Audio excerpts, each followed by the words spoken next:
Hey everyone, my name is Bella Bond and I chose to watch the film Me Before You. This film is about a young woman who was looking for a new job because she had just got let go from her job at the bakery and her family was really struggling financially and she just wanted to help out as much as she could.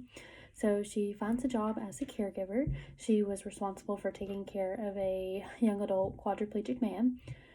He had gotten in a motor vehicle accident a couple years prior and was living with his parents, and they needed a daytime caregiver. So they hired Lou, even though she had no experience as a caregiver before. They just really liked her and hired her. Throughout her care, she gets to know Will and they have a good relationship. But then she learns that Will has planned to do physician assisted suicide. And Lou really struggled with coming to terms with his decision of going through with this.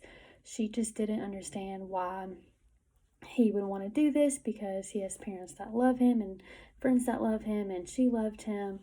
And she just didn't understand why. But coming from Will's perspective, he was a athlete prior to this accident. He lived a great life, loved his life, had great friends, had a girlfriend, and then once that happened, everything just kind of shifted the entirely opposite way, and he just hated living in that body.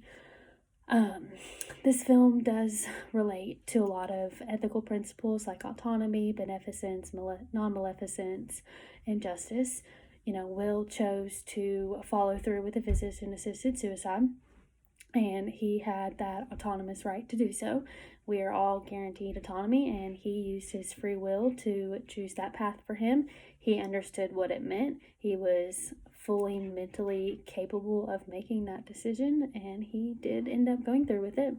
So it does deal with autonomy. We have to allow our patients to make those decisions. Another principle it dealt with was beneficence, which is to do good. And as the provider giving those drugs for physician-assisted suicide, you have to wonder, am I doing good? But for Will's case, it was doing him good because he couldn't stand to live in a body where he couldn't do what he wanted to do. He physically just couldn't take it anymore.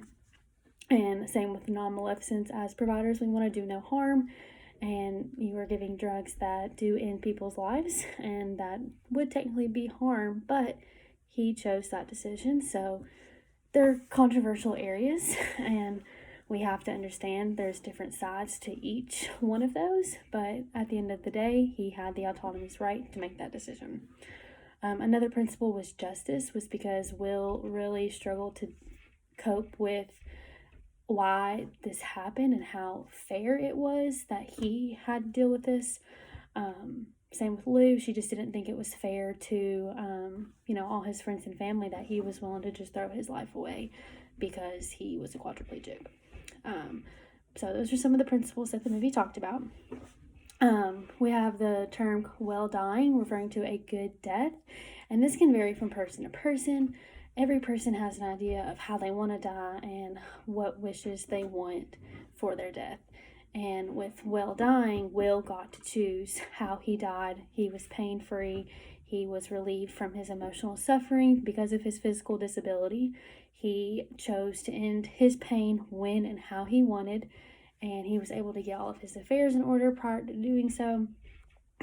One of the biggest things he really wanted was Lou to understand why he was doing this, and he was able to, I think, allow her to understand after the fact that it happened. He wrote her a letter and kind of explained, and I think at the end of the day, she did finally understand that this was his choice. He was suffering, and it didn't matter what was going on in his life. He was just suffering. Some pros and cons of dying with dignity or a good death as a healthcare professional. Some pros we want to think about are, we know our patient is making this decision, so their wishes are going to be followed through with. At the end of the day, we want our patient's wishes to be met, and we want our patient to be as comfortable and at peace when they know they are dying, if they have a terminal illness or a disability that hinders their everyday activities. The pro with dying with dignity is our patient's wishes are going to be honored, and at the end of the day, that's a big aspect of providing care. A con is, as healthcare professionals, we want to do everything to prolong life. We want to give all the interventions, give all the meds, do all the necessary procedures to prolong the patient's life. But if it's not a life that they want to live, or they don't have quality of life that they want, is it worth it? So, I mean, it's still a con, but at the end of the day, if it's what the patient wants, it's what the patient wants. This patient did make me think about how I'm going to approach each patient in my future nursing career, because you're going to have patients that we're going to be doing everything we can for them, and then they're going to go to palliative or comfort measures, and that's going to be tough on some people, and some people may not understand why they choose to do so. But at the end of the day, our patient has the final say. If they're tired of receiving treatment that's going to prolong the inevitable and they want to go to comfort measures, that's their decision. But I've always kind of tried to understand patients' perspectives. So I don't think it really changed my perception of nursing or the values I have at nursing. The film just brought light to this does happen, and it is an option for some patients. I mean, don't feel like the movie changed the way I think of the nursing major in general. Like, we're taught to care, we're taught to intervene when necessary and respect patients' rights, like autonomy, and we have to respect their wishes at the end of the day.